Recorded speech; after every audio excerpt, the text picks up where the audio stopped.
नमस्कार. Fix the leak before filling the bucket असं म्हटलं जातं. बकेट बादली भरण्याच्या आधी त्याला असलेलं छिद्र बुजवायला लागतं.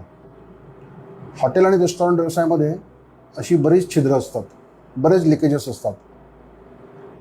त्याच्यामुळे असे लिकेजेस हे आधी बुजवणं हे फार महत्त्वाचं ठरतं. बरेच वेळा काय होतं की आपण नवीन नवीन सिस्टीम, नवीन नवीन पॉलिसीज आपण स्टाफवरती लादत असतो आणि याने आपण विचार करतो की ह्या सिस्टीमचा कामाला येतील आणि यांनी आपण चांगलं काम करू शकू.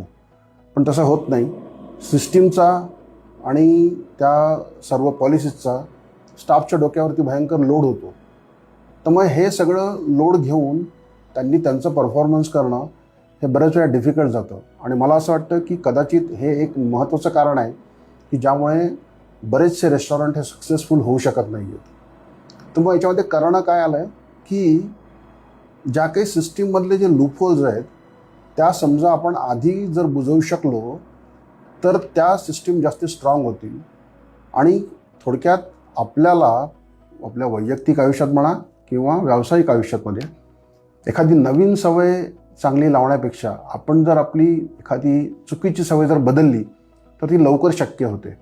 तसंच एखादी सिस्टीम आपली समजा जर लूपहोल असेल त्या सिस्टीममध्ये ती जर आपण थांबवली तर ते लवकर इम्प्लिमेंट होऊ शकेल रादर की एखादी नवीन सिस्टीम परत स्टाफच्या डोक्यावर मारण्यापेक्षा.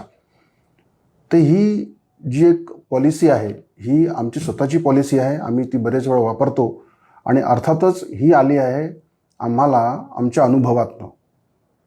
तर आम्ही जनरली हे फॉलो करतो की सिस्टीममधले जे लूपहोल्स आहेत त्यांनी बंद करतो आणि त्या सिस्टीम स्ट्रॉंगर करत जातो की जेणेकरून ऑपरेशन्स ह्या स्ट्रॉंगर होत जातात आणि मग स्टाफला त्याचं बर्डन होत नाही आणि म्हणून स्टाफ टिकून पण राहतो. बघा, तुम्हाला जमत असेल तर तुम्ही हे फॉलो करा. जर सल्ला हवा असेल आम्ही आहोतच, कॉन्टॅक्ट करा. धन्यवाद.